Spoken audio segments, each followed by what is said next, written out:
Good day, everyone. Today, we will declare many values to multiple variables.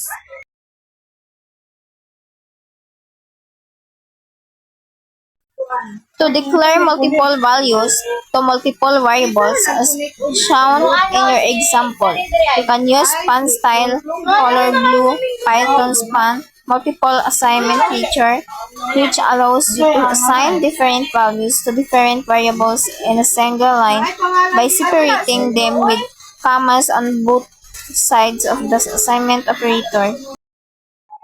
In Python, the syntax A, B, C is equal 5, hello 3.5 demonstrates this technique where each variable on the left receives a corresponding value from the list on the right.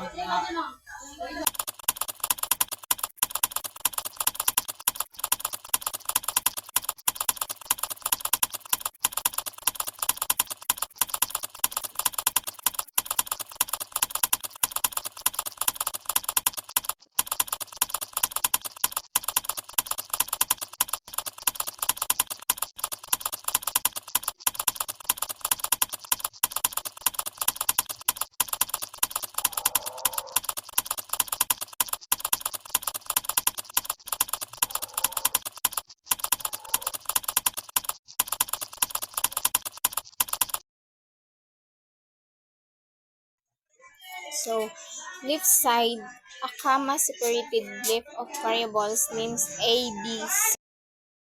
And then sa right side, a comma separated list of values 5, hello 3.5 then correspond the variables on the left.